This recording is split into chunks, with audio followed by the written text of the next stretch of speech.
Clawcraft. The Chiss Ascendancy had their own unique take on Starfighter design, and it was both elegant and deadly. These ships took the familiar Imperial TIE Fighter cockpit and gave it 4 curved wings with laser cannons mounted on the tips, creating a distinctive silhouette that was instantly recognizable. What made Clawcraft truly special was their unique hyperspace beacon system. They could navigate anywhere in Chiss space without requiring a navigation computer, using a network of beacons that provided real-time positioning data. The curved wings weren't just for show, they could make micro adjustments during flight, giving Clawcraft pilots incredible maneuverability that surpassed even the most advanced Imperial designs. Each wing could be independently controlled, allowing for complex flight patterns that were impossible with conventional fighters. The sophisticated Chiss engineering incorporated bioneural circuitry that allowed the ship to learn and adapt to individual pilot preferences over time. Advanced targeting systems could track multiple enemies simultaneously while the pilot focused on primary threats. The wings' crystalline matrix construction made them incredibly durable, yet flexible enough to absorb impacts that would shatter conventional fighter wings, showcasing the technological superiority that made the Chiss Ascendancy a respected power in the unknown regions. The Scimitar assault bomber was the Empire's answer to chronically slow, clunky TIE bomber that everyone complained about. The Scimitar was fast, deadly, and could carry enough firepower to level a small city without breaking a sweat. Unlike the lumbering TIE bomber with its distinctive dual pod design, the Scimitar was sleek and maneuverable, capable of keeping up with interceptors while still delivering devastating payloads. It featured an ejectable cockpit that could serve as an escape pod, which was more consideration for pilot survival than most Imperial designs bothered with. However, the ship was expensive to produce and maintain, which limited its deployment to elite Imperial units. Most Imperial commanders stuck with the cheaper TIE bomber despite its obvious limitations because quantity was more important than quality in Imperial doctrine. The Scimitar proved that the Empire could build excellent bombers when they chose to, but their obsession with cost effectiveness meant that most pilots never got to fly them. The ship's advanced sensor suite could penetrate heavy jamming and identify critical structural weaknesses in enemy vessels during attack runs. Its modular payload bay could be reconfigured mid-mission to adapt to changing tactical situations, carrying everything from proton torpedoes to ion bombs depending on target requirements. Elite squadrons who flew Scimitars reported mission success rates nearly triple that of standard TIE bomber units, though this data was often suppressed by Imperial bureaucrats who preferred maintaining existing production contracts. The Hornet Interceptor was popular with pirates and smugglers, mainly because it was relatively cheap and looked appropriately menacing for their line of work. The Hornet had an aggressive, angular design that screamed "Don't mess with me" from across the system, which was exactly what criminal organizations wanted. It featured decent firepower and reasonable speed, making it suitable for the hit-and-run tactics favored by pirates and bounty hunters. Unfortunately, it handled like a brick in atmospheric flight, which led to more than a few embarrassing crashes when pilots tried to show off during planetary raids. The ship's design prioritized looks over functionality, resulting in a fighter that was intimidating but impractical for serious combat. During the Yuuzhan Vong invasion, the Peace Brigade mistakenly thought these ships would impress the invaders because of their organic-looking curves and aggressive appearance. They were wrong about pretty much everything. The Yuuzhan Vong were disgusted by mechanical technology regardless of how it looked, and the Peace Brigade's attempts to curry favor with Hornet fighters just made them look foolish. The ship's reputation was further damaged when several high-profile pirates crashed their Hornets during atmospheric raids, leading to jokes about Hornet stings that were more embarrassing than dangerous. Despite its flaws, the Hornet remained popular with criminals who valued intimidation over performance. The Yoriket Coral Skippers. Absolutely terrifying. These weren't machines, they were living creatures shaped like apple seeds and colored black or purple. They fired streams of plasma that could melt through standard Starfighter armor, and their Dovin Basal propulsion system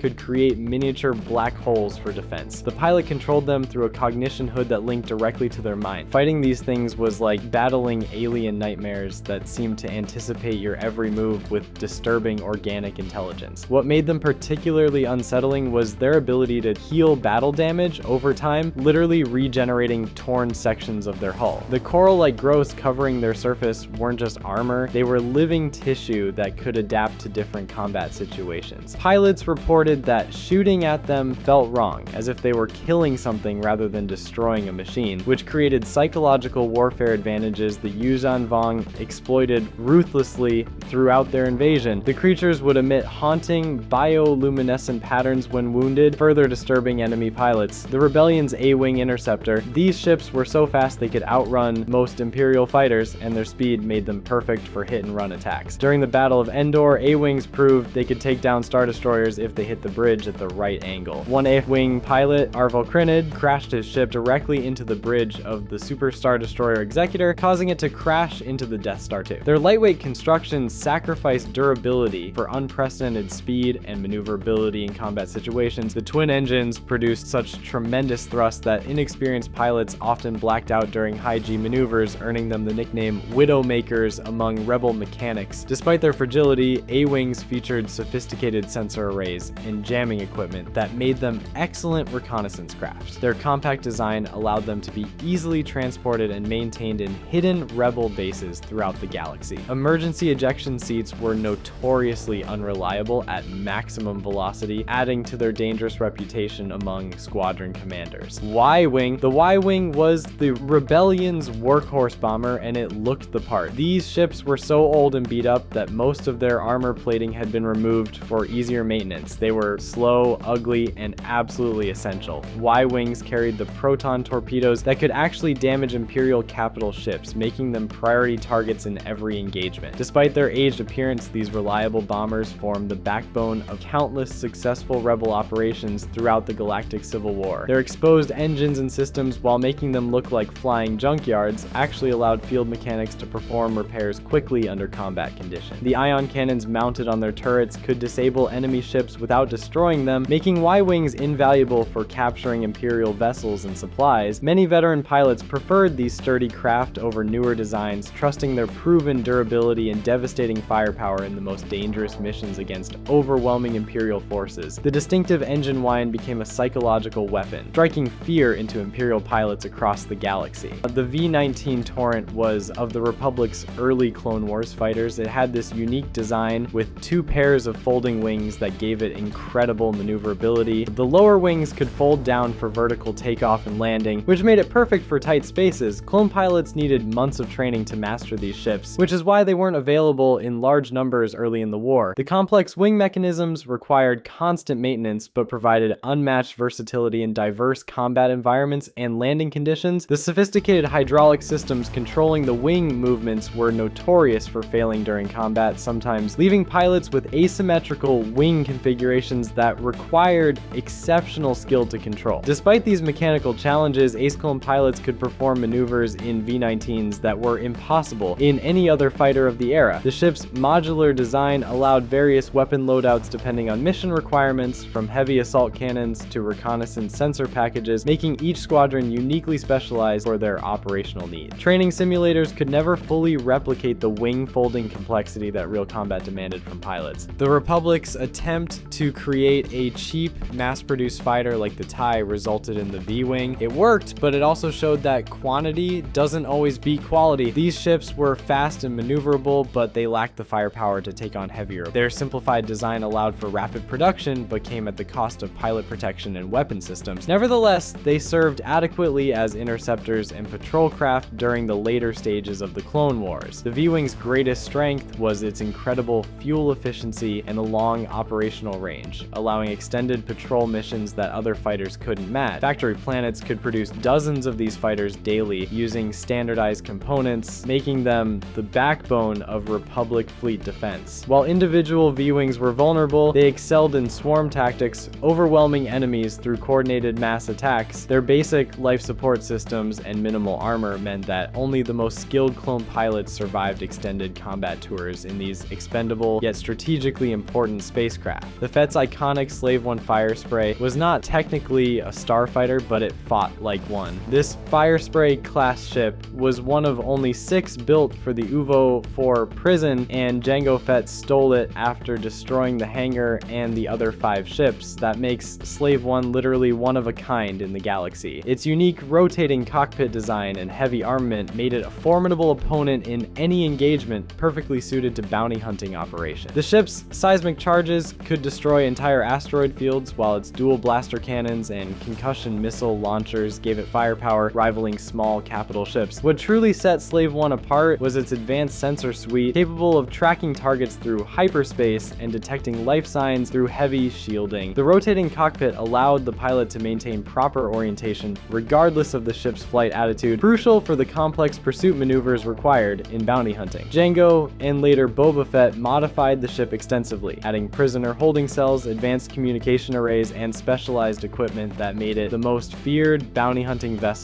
in the galaxy. When it came to starfighters, the Empire chose quantity over quality, the Rebellion made do with aging workhorses, and the Republic experimented with complex designs that often prioritized innovation over practicality. Each faction's approach to starfighter design reveals their values, resources, and strategic thinking. They're proof that in a galaxy far, far away, the tools of war could be as diverse and fascinating as the beings who wielded them. Which starfighter is your favorite? Be sure to stay tuned for the third and final part of this series, and if you enjoyed this video, check out more related content shown on screen.